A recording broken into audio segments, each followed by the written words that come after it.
நம்ம யூடியூப்ல ட்ரெண்டிங்கில் இருக்க டல்கோனா காஃபி ரெசிபி தான் பார்க்க போகிறோம். நான் வந்து இதை 2 விதமாக பண்ணியிருக்கேன், ஹாட் அண்ட் கோல்டு.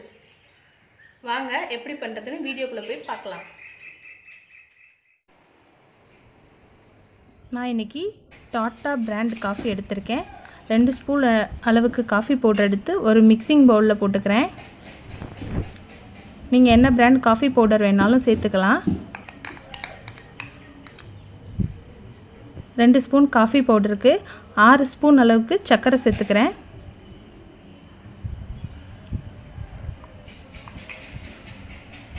அதுக்கு 3 ஸ்பூன் அளவுக்கு ஹாட் வாட்டர் சேர்த்துக்கிறேன்.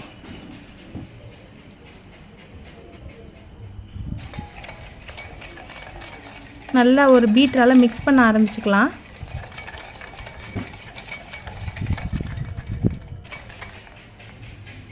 ஃபைவ் மினிட்ஸ் மிக்ஸ் பண்ணதுக்கப்புறம் பார்த்திங்கன்னா இந்த மாதிரி கொஞ்சம் கலர் சேஞ்ச் ஆக ஆரம்பிக்குது. கைவிடாமல் மிக்ஸ் பண்ணிகிட்டே இருக்கலாம். 20 மினிட்ஸ்க்கு அப்புறம் பார்த்திங்கன்னா இந்த அளவுக்கு இருக்குது. கலர் கொஞ்சம் சேஞ்ச் ஆக ஆரம்பிச்சிருச்சு. மறுபடியும் மிக்ஸ் பண்ணுவோம். இன்னும் ஒரு 10 நிமிஷம் மிக்ஸ் பண்ணதுக்கப்புறம் பார்த்திங்கன்னா கலரும் சேஞ்ச் ஆயிடுச்சு. கரெக்டான பதத்தில் வந்திருக்கு. இந்த மாதிரி கீழே விழுகாமல் இருக்கணும் நம்ம காஃபி எடுக்கும்போது. இது கரெக்டான பதம். நம்மளோட காஃபி ரெடி ஆயிடுச்சு. இப்போ ஒரு டம்ளரில் நான் சூடான பால் சேர்த்துக்கிறேன். 3/4 அளவுக்கு பால் சேர்த்துட்டு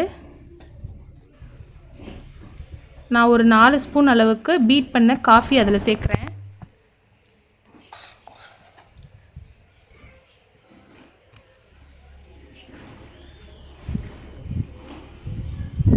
அப்படியே லேயர் மாதிரி மேலே இருக்கணும் காஃபி. கீழே பாருங்கள், கீழே பால் இருக்குது, மேலே காஃபி இருக்குது.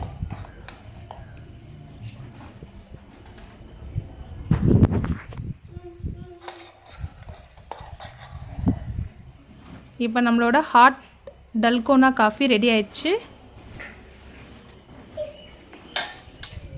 இப்போ மேலே டெக்கரேஷனுக்காக நான் கொஞ்சம் காஃபி பவுடர் போட்டுக்கிறேன். லைட்டாக போடுங்க, ரொம்ப போட வேணாம், கசக்கும்.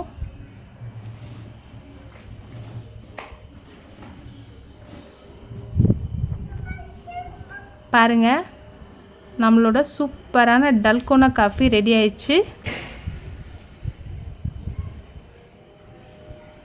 எவ்வளோ அழகாக லேயராக இருக்குது பார்த்தீங்களா? அடுத்து இன்னொரு டம்ளரில் நம்ம சில்லுன்னு இருக்க பாலை சேர்த்துக்கலாம். குட்டீஸ்க்கு வந்து இந்த மாதிரி சில்லுன்னு கொடுத்திங்கன்னா விரும்பி குடிச்சிடுவாங்க. அதுக்காக மீதி இருக்கிற காஃபியையும் இதோடு சேர்த்துக்கலாம். நம்ம போட்டிருக்க இந்த அளவு வந்து 2 டம்ளர் வந்து காஃபி கிடைக்கும். இது குட்டீஸ் குடிக்கிறதுனால கசப்பு தெரியாமல் இருக்கணுன்றதுக்காக நம்ம இதில் கொஞ்சம் சாக்லேட் சாஸ் சேர்த்துக்கலாம். சாக்லேட் சாஸ் செய்யும்போது டேஸ்ட் இன்னும் கொஞ்சம் நல்லா கிடைக்கும். நான் இப்போது 2 ஸ்பூன் அளவுக்கு சாக்லேட் சாஸ் விட்டுருக்கேன். நம்மளோட டல்கோனா காஃபி ரெடி ஆயிடுச்சு. இதே மாதிரி நீங்களும் உங்கள் வீட்டில் ட்ரை பண்ணி பாருங்கள். பிடிச்சிருந்தா லைக் பண்ணுங்கள், ஷேர் பண்ணுங்கள், சப்ஸ்கிரைப் பண்ணுங்கள். தேங்க்யூ.